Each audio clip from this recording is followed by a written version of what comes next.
¿Qué tal, queridos amigos? El mundo sigue debatiéndose en una violencia imparable. No nos referimos solo al conflicto en Ucrania, la invadida Ucrania, cuando el mundo entero está en una situación de incertidumbre y, por qué no decirlo, también de temor. Cuando hay una amenaza como la de Vladimir Putin en el sentido de que tiene acceso a su arsenal nuclear y que en 3 horas puede terminar con Europa, no es para sentirnos tranquilos, es para tratar de hacer todo lo que esté en nuestra parte para lograr evitar que el conflicto siga escalando. Esto es lo que haría, por ejemplo, un jefe de Estado responsable. Ya, por ejemplo, en Venezuela, el dictadorcillo Nicolás Maduro Moro, se definió a favor de Rusia, de la invasión de Ucrania. Es decir, todos los principios pisoteados que aportó México a la diplomacia internacional.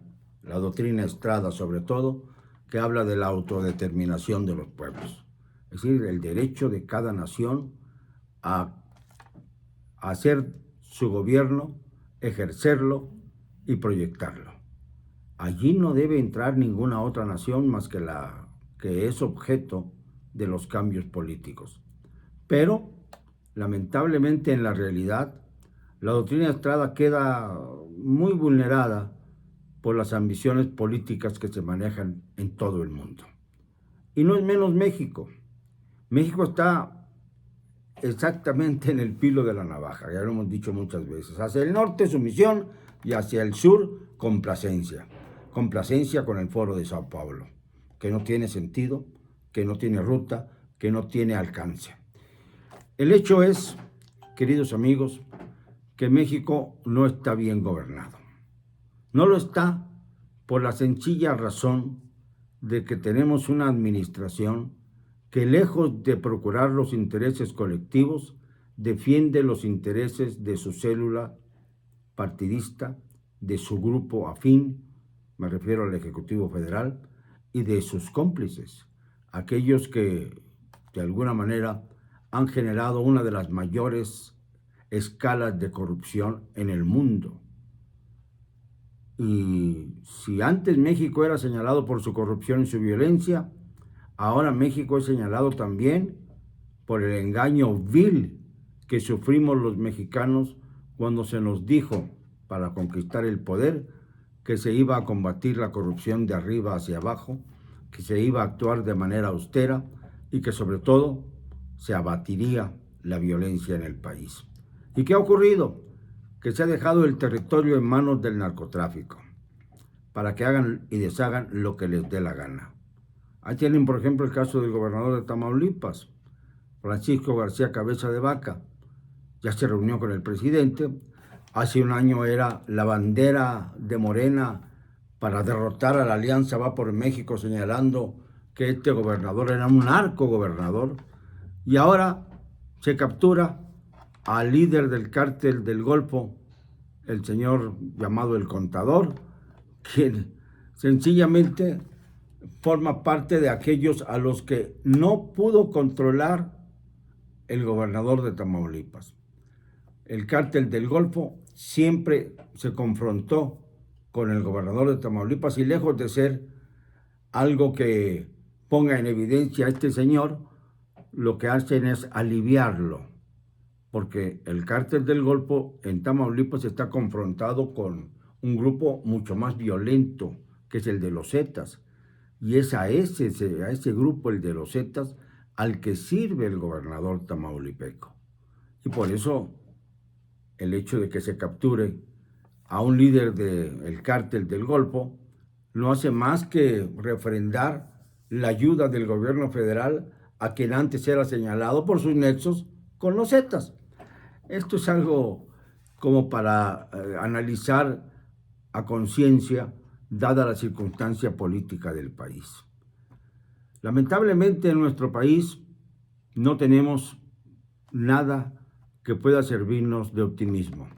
Dentro de unos días, 2 semanas y media, habrá de inaugurarse, según dicen, el aeropuerto de Santa Lucía, sin mayor participación de las aerolíneas, sobre todo las extranjeras. Solo hay una aerolínea extranjera que ya está firme y comprometida para aterrizar y despegar del famoso aeropuerto Felipe Ángeles.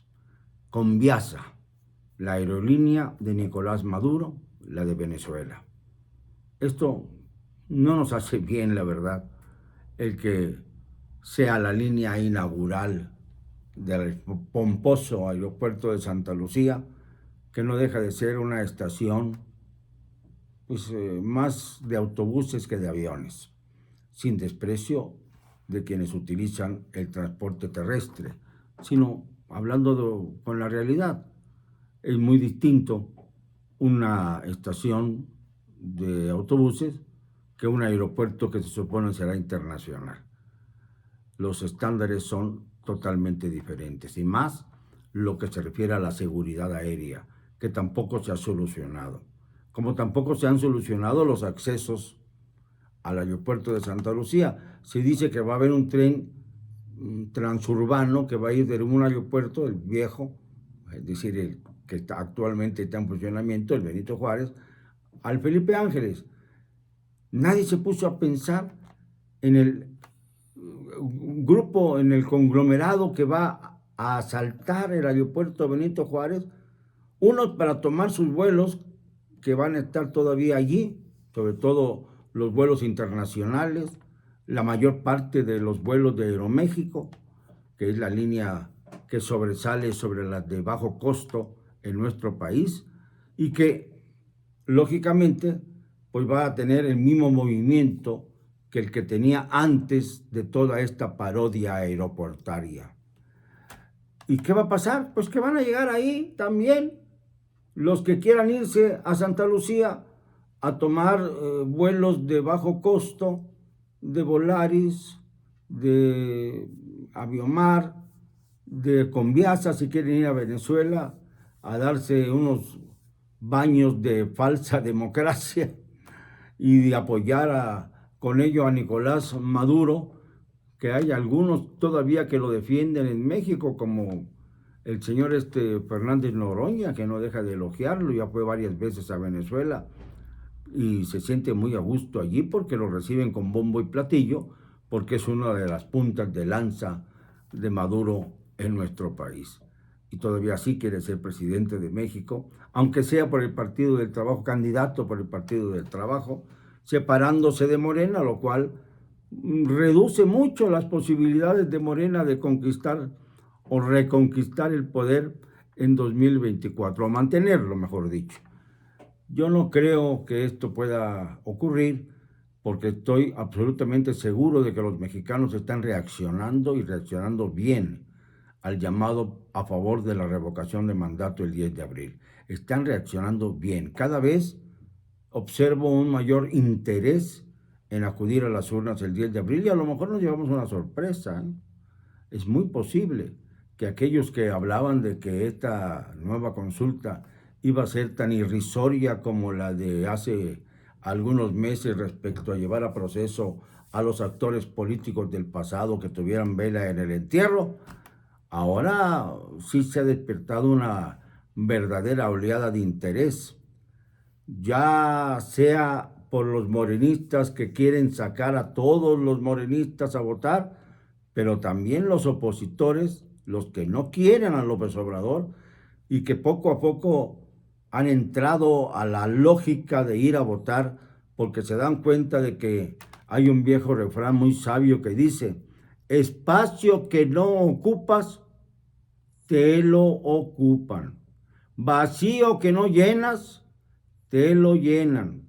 Es decir, si dejan libre las urnas a aquellos que no quieren votar a favor de la revocación porque detestan a López Obrador, entonces lo que están haciendo es que López Obrador tenga el espacio libre. Y además, por si fuera poco, desprecian y tiran a la basura su derecho constitucional a votar y a entrar al proceso de revocación. Es un derecho. Si no se quiere usar, pues les hacemos el juego a los que están dentro del poder. Así de sencillo y fácil se los pongo. Por eso he insistido durante meses en la necesidad de que se abran las mentes, no de que nos peleemos entre nosotros, porque eso no tiene ningún sentido. Si tenemos como punto común y punto de partida la crítica a la cuarta TTT, pues tenemos también que tener un raciocinio coherente. Es decir, no podemos atacar a López Obrador y pedir que se quede. Esto es algo que no va con un razonamiento firme, sereno y claro. Mientras esto ocurre, nuestro país sigue violentándose cada vez más. Ya estamos en un nivel tal de mortandad por causas de disputas de la delincuencia organizada, de asesinatos como el terrible caso de los fusilados en el sepelio de Michoacán, 11 fusilados de manera brutal, y se adjudica todo, claro, a los cárteles como el Jalisco Nueva Generación en este caso, de todo lo malo que pasa en materia de violencia, pero no se hace nada para evitar que sigan apoderándose de los territorios nacionales, del territorio nacional. Miren, en este gobierno han sido más las menciones en contra de los periodistas que en contra de los narcotraficantes. Simple y sencillamente observen y oigan las mañaneras. ¿Cuántas veces se menciona el fenómeno del narcotráfico? Yo no he escuchado a López Obrador que pronuncie una posición clara sobre cuál es la postura del gobierno mexicano frente al creciente narcotráfico en nuestro país. Yo no lo he escuchado, al contrario, está muy feliz porque dice que habló con Biden y que no hubo ninguna intemperancia, que todo salió maravillosamente bien. Pero no dice que Biden, es cierto que ha querido acelerar la reforma migratoria en su país y que trata de evitar que se vendan al exterior, sobre todo a México, armas de alto calibre, de alto alcance.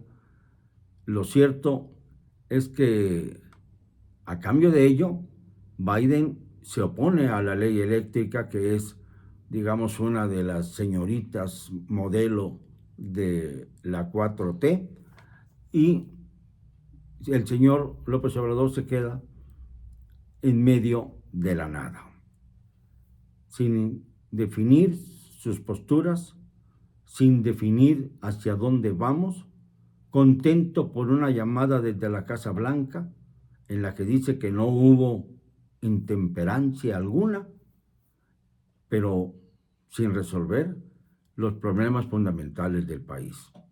Uno de ellos, el de la violencia. El fin de semana pasada murieron casi el mismo número de personas en México que en el asalto de Rusia a Ucrania. Y esto es algo que debiera preocuparnos si tuviéramos sensatez o mayor preocupación por los problemas globales que finalmente van a azotar a México de una manera u otra. México está encerrado como si fuera una isla, como si fuera un mundo aparte, gracias a un presidente que no tiene capacidad de liderazgo internacional, salvo cuando lo utilizan los miembros del Foro de Sao Paulo en el sur de nuestro continente. Lo utilizan, sí, porque hablan que ya forma parte del grupo, pero pues el otro es tímido, no quiere pelearse con los Estados Unidos y proclama que México no peleará con ninguna nación de la tierra a las que respeta absolutamente. Entonces, que nos explique cuál fue la razón de poner en pausa la relación con España. Un término que no es ni diplomático ni político, no tiene pies ni cabeza. Estar en pausa las relaciones. ¿Qué quiere decir? Que esa pausa se va a terminar cuando expropien las empresas españolas que están en México, como lo hizo Chávez en Venezuela. A esto vamos a llegar. Yo estoy seguro de que, y lo he dicho muchas veces, de que los intereses españoles muchas veces han asfixiado a la economía mexicana. Esto es cierto, y que se debe poner un orden. Pero desgraciadamente no es a través de medidas drásticas que nos pongan en una confrontación severa con una nación que es además uno de los socios principales en el comercio de nuestro país. Así como Estados Unidos lidera esta cuestión, España va a la saga, pero va. Y no es que me interese mucho la monarquía española, yo la detesto, pero es que francamente no vamos a pelearnos con una nación y decir que respetamos a todos los pueblos de la tierra. Esto es parte del absurdo grotesco en el que ha caído Andrés Manuel. Perdónenme, no me van a callar, y lo digo y siempre, con cero cobardía.